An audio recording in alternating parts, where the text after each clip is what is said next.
네, 이사님, 요즘 정말 부동산 시장 하면 규제 이야기를 빼놓지 않을 수 없을 것 같습니다. 대부분 규제, 그래서 투자도 좀 망설이시는 것 같은데, 그런데 이런 규제를 피해서 또 알짜 투자할 수 있는 곳이 있다고 해서 오늘 그 내용 준비하셨다고 들었거든요. 바로 좀 안내를 해 주실까요? 네. 오늘은 정부의 고강도 부동산 규제 정책으로 인해서 요즘 이렇게 부동산 시장 전체가 좀 숨고르기와 눈치 보기 상황이 좀 진행되고 있는데요. 이러한 상황 속에서도 많은 분들이 관심을 가져주시고 또 각광을 받고 있는 부동산 상품이 있습니다. 그래서 오늘은 부동산 각종 규제 투자처로 각광받고 있는 지식산업센터에 대해서 오늘은 좀 간략하게 말씀드리도록 하겠습니다. 지식산업센터라는 게 동일 건축물의 제조업, 지식산업 및 정보통신산업, 그리고 지원시설 동그라미 좀 쳐드리고요. 복합적으로 입주할 수 있는 다층형 집합건물로 3층 이상, 6개 이상의 공장이 입주할 수 있는 건물을 얘기하는데요. 지원시설이 예전에 이 지식센터의 명칭이 이제 아파트형 공장으로 불렸는데요. 아파트형 공장의 단순 기능에서 요즘은 지원시설이 상당히 추가된 이제 복합시설물로 진행이 된다. 그래서 지원시설이 중요하다. 지식산업센터 요 좀 기억해 주시고요. 그렇다면은 지식산업센터 활성화 이유에 대해서 좀 설명드리겠는데요. 공장 입지의 어려움을 해결하기 위한 대안이다. 공장 단지가 들어간 곳을 보면은요, 주변 시설들이 모두 낙후가 되어 있습니다. 그래서 이 지금 지식산업센터를 통해서 환경 개선을 통한 공장 입지의 어려움을 해결하기 위한 대안이다. 그리고 이미지에서 보듯이 토지 이용이 고도화가 되고요. 관리 운영 효율화가 됩니다. 네, 그렇다면은 저희가 이제 산업단지 내 지식산업센터와 일반 지역 지식산업센터 이 부분에 대해서 좀 간략하게 설명을 드리면은요. 산업단지 입주 기준이 있는데요. 이 부분은 산업 집적 활성화에 관한 법률에 따라서요. 자격을 갖춘 자만이 입주를 하여서 사업을 영위할 수가 있는데요. 그렇다고 하면은 산업단지 내 취득 후에 임대 사업을 할 수 있는 방법이 없느냐? 있습니다. 입주 계약을 하시고요. 그다음에 실사를 받으시고 공장 등록을 하십니다. 그리고 3개월에서 6개월 후에 입주 계약 변경 신고를 하시고 승인을 받으시게 되면은요. 산업단지 내에도 임대 사업이 가능하다. 좀 이렇게 말씀드리도록 하겠습니다. 그와는 좀 다르게 일반 지역의 지식산업센터 같은 경우에는요. 자유롭게 취득, 임대가 가능한 부분이 있고요. 가장 중요한 매매, 특히 전매가 가능하다. 이 부분 상당히 관심들이 많으신 이유가 되겠습니다. 그래서 산업단지 외 개발 공장, 특히 계획관리지역 이렇게 해서 지식산업센터에 공장을 취득하여서 임대 사업이 바로 가능하다. 그래서 일반 취득 가능 지역은 용인, 군포, 수원, 안양, 광교, 인덕원 등이 있는데 요즘 이제 용인과 수원 지역 그 S전자 부근으로 해서 상당히 지금 발전 속도, 수요도 굉장히 늘어나고 있다. 좀 이렇게 안내를 해드리겠습니다. 일단 지식산업센터의 분양 매매, 임대에 영향을 미치는 요소에 대해서 저희가 좀 설명을 드리도록 하겠는데요. 매매 가격에 영향을 미치는 요소, 이 전용률을 들 수가 있는데요. 전용률은 낮으면 낮을수록 이 매매 가격에 상향되는 데 도움을 준다. 왜? 만족도, 입주민들의 만족도가 높아진다. 이렇게 좀 설명을 드리고요. 연면적은 당연히 크면 클수록 좋다.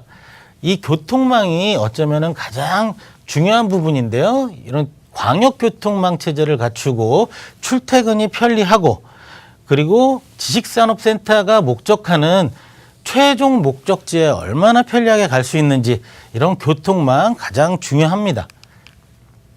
지식산업센터 임대 가격을 결정하는 거 보면은요. 매매 가격 결정률하고 똑같은데요. 전용률, 면적률, 교통망까지는 똑같지만 이제 상업시설과의 거리. 근데 요즘에 지어지는 이제 지식산업센터 같은 경우에는요, 상업시설 자체가 거의 지식산업센터 내에 위치하거나 바로 인접지에 위치를 하고 있고요. 인프라 부분이 어쩌면 가장 중요한 부분을 차지합니다. 이 인프라 부분은 대기업이나 연구시설, 사무동이 밀집한 곳, 이런 곳 초인접, 근거리, 어느 정도의 근거리에 위치해 있느냐가 가장 중요한 임대 가격에 영향을 미치는 요소이고요. 이 부분에서 간략하게 한 가지를 더 추가한다면은 브랜드. 같은 지역의 일군 회사와 그다음에 하위 회사 건설사들이 짓는 건 당연히 브랜드가 있는 지식산업센터가 월등히 임대나 매매 가격도 높게 형성이 된다. 좀 이렇게 설명을 드리도록 하겠습니다. 그렇다면은 지식산업단지에 투자할 때 어떤 부분이 장점이 있는지 좀 말씀을 드리도록 하겠는데요. 가장 요새 또 많은 관심을 가지고 있으신 대출 가능 비율이 높은 부분인데요. 주택 규제 대출이 지금 상당히 축소가 되어 있는데요. 지식산업 같은 경우에는 70에서 80%가 가능합니다. 그리고 다른 뭐 경매라든지 방법을 통하시면 90%까지도 가능한 부분이 있고요. 아까 말씀드린 부분 대기업이나 사무실이 밀집지를 두고 있다면요. 공실률은 걱정을 안 하셔도 되고요. 수익률은 상가 수준으로 높다. 이렇게 말씀드릴 수 있겠고요. 호수에 상관없이 층과 호수에 상관없이 매매가 월세, 그러니까 월차임이 거의 일정하다는 장점이 있습니다. 그리고 관리의 편리성, 공간만 임대하시면은 관리사무소가 관리를 하기 때문에 관리의 편리성 또 장점으로 들 수가 있고요. 다섯 번째, 계약금 정도 소액으로 이 소유를 하실 수가 있고요. 실제 입주를 하시는 법인 같은 경우에는 다양한 세제 혜택이 있습니다. 그리고 호실 선택 가능하시고요. 마지막으로 가장 모든 분들이 관심을 갖고 있는 전매가 가능한 부분이 큰 장점으로 많이들 지금 생각을 하고 계시는데요. 그렇다면 단점은 뭐 특별하게 고분양가라는 거는 이제 이 지역에 분양가 대비해서 고분양가로 책정되어 있는 부분이 있다 그러면은 투자를 하시면 안 되겠고요. 이 지역 자체, 지금 그 투자하시려고 하는 지역 자체에 공급이 수요보다 많으면은 분양 물량 과다가 되기 때문에 입주 시에 물량 폭탄을 맞으시게 되면은 수익률이 하락 위험이 있습니다. 그리고 수요 예측 자체에도 불가하다. 이런 단점이 좀 있습니다. 그래서 지식산업센터 투자하실 때 좀 팁을 정리를 해드리면은요. 입지의 경쟁력을 확인. 입지 경쟁력에는 아까도 말씀드린 가장 중요한 대기업. 대기업 어느 정도의 초인접지에 있느냐. 그리고 교통망. 광역교통망이 어느 정도 되어 있느냐. 이런 부분이 상당히 중요하겠고요. 가격과 상품 경쟁력. 상품 경쟁력은 브랜드가 되겠고요. 그다음에 가격 같은 경우에 거품이 있는지 없는지 꼭 확인을 하셔야 되고요. 그리고 신규 분양 물량이 많지 않은 지역. 이것도 1번하고 마찬가지겠지만 수요가 공급보다 당연히 많은 지역에 들어가셔야 되는 부분이고요. 네 번째 가장 중요하죠. 계속 강조한 대기업이 인접해 있어야 되고요.